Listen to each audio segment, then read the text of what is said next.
Ladies and gentlemen, 3 extremely important things just happened that I think pumped the crypto markets. And yes, even though it's not a crazy pump just quite yet, at least it's getting people's excitement going again as Bitcoin went above 28,000, even though it's down a significant bunch again right now. Let's just quickly cover all 3 things that happened. And everybody, if you haven't done it yet, make sure you go ahead and press that like button as you've got nothing to lose. And I'm trying to make you all millionaires, so yeah. Reason number 1, and I think this one is most crucial, but once you hear the other 2, you might actually think it's not. Bitwise announced today that 2 groundbreaking Ethereum futures ETFs intend to begin trading today, Monday, October 2nd.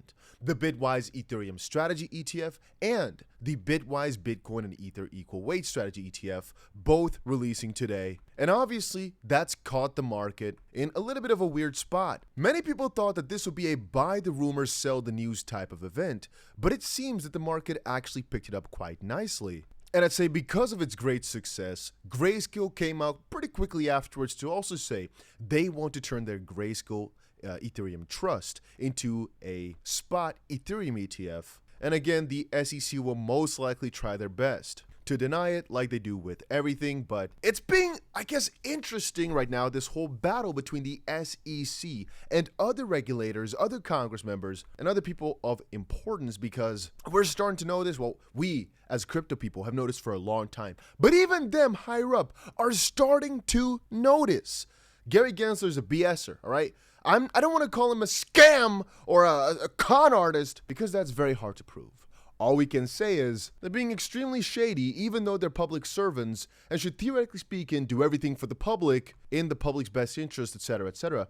But the way we perceive it, the way it seems, they're doing the exact opposite. I mean, really, if you start looking at their salaries, they're like $200,000 a piece a year, right, annually.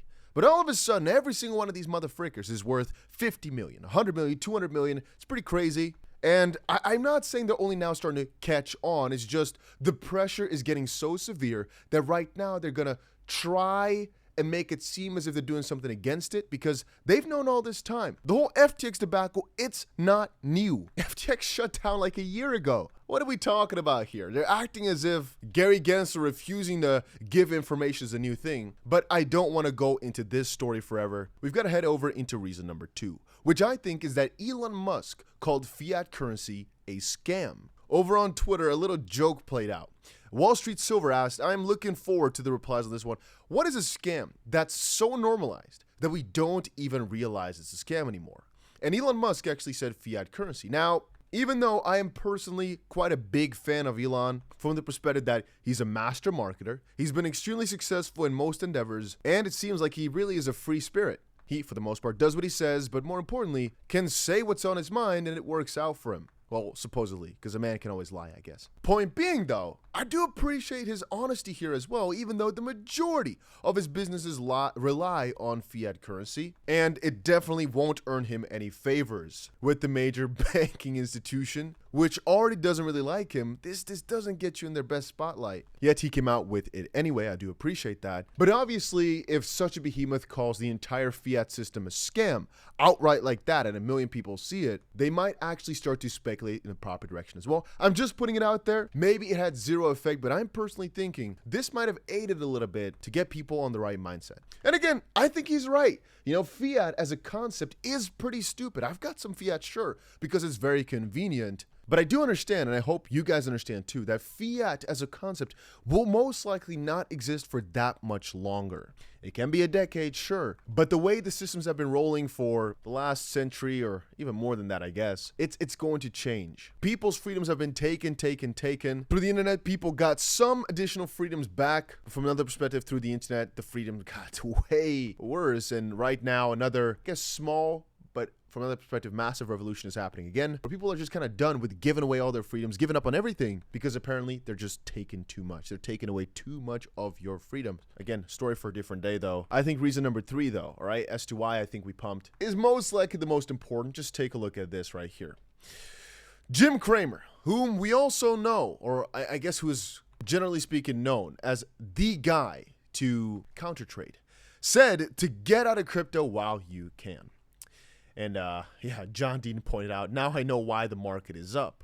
Because usually whatever he says, the exact opposite thing happens. Yeah, it's kind of funny just how accurate that statement is. Oh, and by the way, the chart that just showed you was a lie. I'm just refreshing it now again, and now indeed it does reflect the $28,000 Bitcoin. I was like, damn, the price fell hard again over the last hour that I did not check. XRP is not really up anything at all. It's actually quite neutral. BNB neutral, Ethereum neutral. It's actually mostly just Bitcoin that is up, which is actually quite peculiar if this Ethereum situation caused the pump. But I guess the Jim Cramer debacle and the Elon Musk debacle would still bring a bullish case for mostly just Bitcoin. But from another perspective, this is something I've been warning you guys about for a while. People have been going to my comment section and saying, Dusty, you're overly bullish. You're too excited. This is wrong, all right? Because you keep being excited and the price doesn't really go up too much. Well, the reason I've given you guys final warnings is because they're about specific things, all right? If I title it final warning, there's a specific thing that is gonna basically transpire in a very short amount of time. And that warning here was about specific altcoins that you can only trade right now because you've got a crazy positive EV, in my opinion. And so you got to do it now or never, most likely.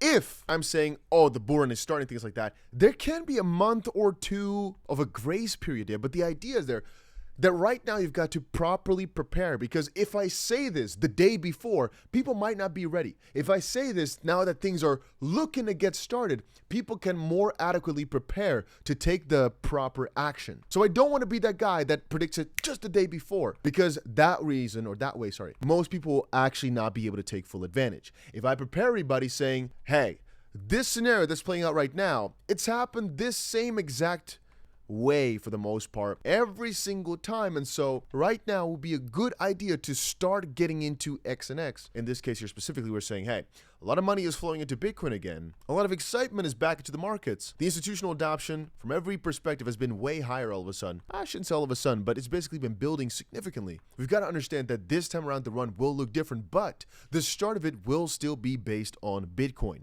Afterwards, again, I personally think going into Ethereum, XRP, Chainlink are definitely not stupid ideas. Again, this Chainlink dump, by the way, we did predict, if you're wondering. We did say, leading up to the conference, the price will go up. Just after the conference, the price will go down. The conference has either ended or is ending right now, and the price indeed is coming down. So you don't have to say thank you, but we did say that. And here again, if you want my predictions, because we are pretty freaking accurate when it comes to the major lines, right? And some specific opportunities, like with those short-term trades. Right now, the best course of action by far is Bitcoin. I personally think Bitcoin will not make you the most amount of money, and I'd prefer to hold some different altcoins because I'm more bullish on them. I personally think XRP is a way better investment than Bitcoin, but people hate me for it, but I don't care. Then again, if I'm being honest as well, I will always try to lead people, even though I'm not a financial advisor, to the best profit method, to the best profit path.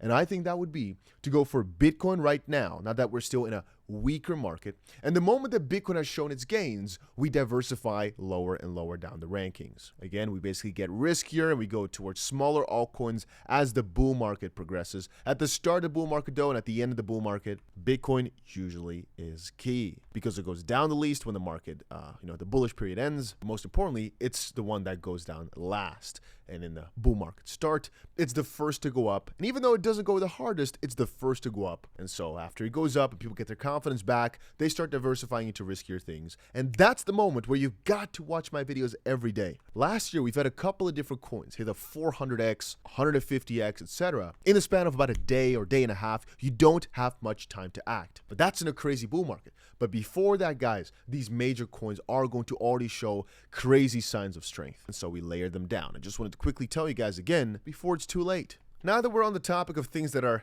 not in our very near future anyway, just wanted to quickly bring to y'all's attention. We've got some very important meeting again, October 12th. I know it's still about a week or so away, but I still wanted to bring it to y'all's attention because why not? Rather be safe than sorry. If I tell you guys earlier, you can more adequately prepare. That's the way I like to do it. For my US people, this FOMC meeting is actually going to be on the 11th. As this is, I believe, in Hong Kong time zone. No, I actually don't think so. I think this is Thailand. I think this is Hong Kong time zone. Here we go. Yeah, little side note. It's been extremely beautiful, as you can see from this little video here. And also, I'm not a channel that talks about politics, right? But some of the things I've been seeing over on Twitter or X nowadays, they're pretty freaking wild, man. Take a look. President Biden accuses Elon Musk and X of spreading misinformation. That's Interesting. And this right here, this is more crypto, more in our alley. Sam Bankman-Fried reportedly wanted to pay Donald Trump or at least he got an offer to pay Donald Trump $5 billion to not run for president in 2024. What a wild world. But yeah, that's it for right now. See you guys later in another crypto video.